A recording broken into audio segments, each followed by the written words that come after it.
Hello and welcome to your October 2020 horoscopes. I'm Sephra Jerome and the horoscopes are brought to you by Romance Daily News. Make sure you sign up for Romance Daily News newsletters. It comes right to your inbox every day and you'll be up to date on the latest stuff.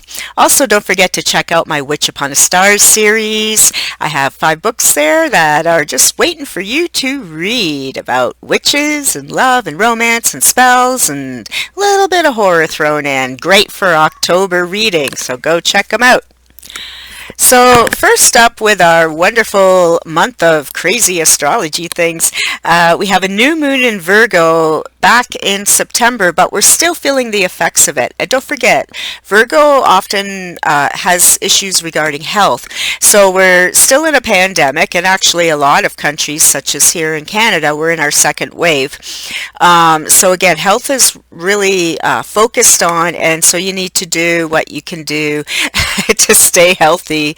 And also fertility is also highlighted with regard to some of that too. So that may be fertility as in trying to have children, but it may also be fertile imaginations, fertile crops, the harvest, all these things. Maybe jobs are coming back in your area, all these wonderful things. Now, October, we had 2 full moons. We have the full moon on the 1st and we had the full moon on the 31st. And the full moon on the 1st was in Aries. So with that, you have the idea of leadership qualities, fiery energy, getting things done, really embracing how you're a leader, whether you think you are or not. We're all leaders today, right? Then we have Mars went retrograde September 9th, and we're still feeling that. It's going to be retrograde a while longer. And with that, that's that energy. Mars is like a warrior planet or a fighting planet, so you may find pick your battles kind of idea, but this is also a great time to reassess projects you're working on and just decide if they're really for you or not, or what's going on. And also watch the tendency for all of us, not just you, but all of us, to be passive aggressive during this time. And also we can learn more about what motivates ourselves and what motivates other people when you're dealing with that Mars retrograde energy. It's whenever things are retrograde, it's good for introspection and trying to take a breath and seeing how we're really ticking, Pluto goes direct. Speaking of direct and indirect, Pluto goes direct on the 4th. And so this is a time for deep changes, and maybe if you've been wanting to make a change now, maybe you're feeling more like you can, because, I'm making this recording on the 5th now because I'm late because I had a computer blow up. Hey, imagine that. And I had to build a new computer. So I've been kind of out of the loop for about 3 weeks dealing with all this technical stuff myself. And so, that helps me decide what's important, what's not, what projects I need to work on, what not, and also my own ideas of what's motivating me, what's important to me, and what I need to prioritize. And so that's all kind of just goes hand in hand with all these ideas. And with the Pluto being direct, it's again, it goes hand in hand with the Mars, where we're reflecting on our changes and how we're going to make the changes and what we really need to do to make those changes effective. Now we have Mercury. Our buddy Mercury goes retrograde on the 13th, and that's hanging out till November the 3rd, and that's happening in Scorpio. So Scorpio, when Mercury's going retrograde in Scorpio, you may find you're a little paranoid, little negative, and all that. So try not to get sucked into those traits, but consider more the idea of examining your shadow self or your dark side, and figure out what makes you tick and not tick. And it's a good time for us to try and reduce our negative habits and maybe try to access different ways of dealing with people or with ourselves with all those introspective moments. Scorpio's a really good sign for introspection and mental energy and things like that, because they do tend to Scorpio, it is the Halloween, the Halloween sign. And it's a scorpion. It's often around magic and the occult and the veils between the worlds and accessing occult information and arcane information as opposed to some of the other signs where you're doing different types of things. So with this, just getting better with your motivation and getting in touch with all the things you need to do. We have a new moon in Libra on the 16th. And with this is about taking charge of your relationship. So if you're the dominant partner in your relationship and you want your relationship to go to that next level, it's up to you to do it. If you're realizing your relationship isn't so good and you need to get out, again, it's probably up to you to deal with it because I'm talking to you. But this is a good time to really reflect and understand your relationships, why you're in them or not in them. And that's, I'm thinking romantically, but actually any relationship, you really should be examining. It's also because it is Libra, you may find you're able to resolve more conflicts than usual too. So maybe there's some stuff that's been squeaking and squawking around over the last few months, and maybe you'll finally be able to resolve it or get to the bottom of it or figure out the answer to it.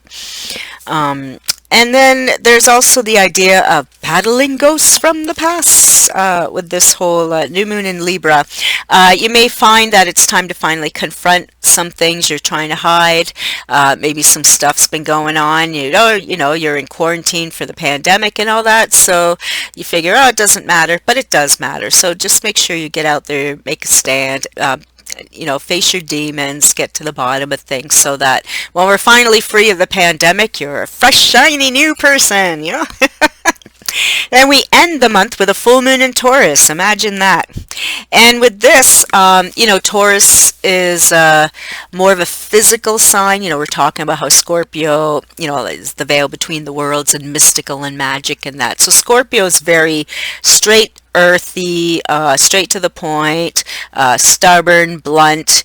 There's nothing pretty about the Taurus blundering, right? And we're all going to have that. So be careful with the new moon in Taurus, because you don't want to bully your way through things, and you don't want to get too stubborn, because we'll all have that tendency, and we don't need a whole world of stubborn people on the 31st. So really try to reflect on what's important, what isn't, what it is you need to do to get through what it is you're doing.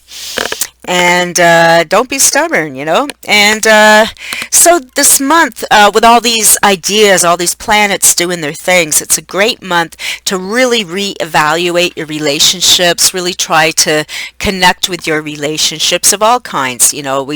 Most of us have been in quarantine or some kind of lockdown or some kind of isolation for about 7 months now. And some of you have been in this lockdown with other people. For me, I've been all alone. Which can be good and bad, because I've had no one to fight with, so therefore I'm probably not as agitated as some people, but then I have the loneliness factor, right? But then again, I'm not that lonely because I have technology. I have, I can go online and talk to people. I can watch 1,000 billion things on TV. I can look out my window. I can phone my friends, so we do have the advantage of technology if we are alone. But just hugging someone or, all these ideas, us isolated people don't get to do that. But then people who are quarantining or lockdown or whatever word you want to use with families, maybe you're getting on each other's nerves. Maybe you realize you hate your partner and it took the lockdown to realize that, because you both were always traveling, and now it's like, hey, I don't even like you anymore, So maybe we'll be seeing a rise in divorces or reassessments of relationships. There's nothing wrong with realizing you don't like your partner anymore, because we all grow and change, and we all react to things differently. And right now we are in historic times with the pandemic. This has not been done in any of our lifetimes. I think even the oldest person in the world is who saw the first, and a couple of people saw that Spanish flu, or whichever words you want to use to describe the flu in their early part of the 1900s, but most of us know that none of this has ever happened before, and it's new times for all of us. And so, you're going to find people that they're used to being out and going to the gym and taking the kids to dance and all this, and now everybody's home and getting on each other's nerves. And then there's people who maybe can work from home, but they can't work from home because they got 5 kids and they have to homeschool them all. So this is definitely a time of change, this 2020 year we're having. And you think of the show 2020 where they examine events and examine things, and eyesight 2020 because you can see clearly. So I feel like this is now where, when the pandemic was first starting, I thought of it as a pause. Okay, the world was moving too fast. We're all too fast and frantic. This is our pause to reflect. But okay, 7 months later, I'm done with the pausing and reflecting, and so are you, right? But really, this is a time now to take action, because now we do understand what's happening a little more, and it's time to take action. So you can take action. There's a lot of social crisis that have peaking up here in Canada. We're really, just when the pandemic was beginning, we were really in the middle of ongoing centuries understanding of Indigenous people, right? First Nations, and they've got such a raw deal, and there was a lot of stuff going on with that, which is why Canada was a little late to the party with the pandemic, because Trudeau was dealing with all these other issues. And then now that we're kind of like know what we're doing with the pandemic here in Canada, that the First Nations issues are peaking again, because there was a couple of really ugly incidences, especially one the other day. Now in the States, there's other types of social things happening, and you can be part of it or not. And in the States, there's an election coming, so make sure you vote. I voted by email, and you can vote by email, and it's funny how no one says that on the news, because they're talking about locking down all the mailboxes, but you can vote by email, and you don't have to go stand in line. You just sit on your computer and clickety-clack, it's done, right? Anyways, so try not to despair about being in lockdown. Try to think of the ways you can be proactive, even if you don't want to go out in March or things like that, but your vote does count. Your participation in social activities and social movements does count. Every single person is important. Every single person counts. So do your best to do what you feel is important to make your society, or in a bigger picture, the world, a better place to be. This is the time to do it. The planets are all making us really look at these things. And so this is what October is for you. All right, and happy Halloween.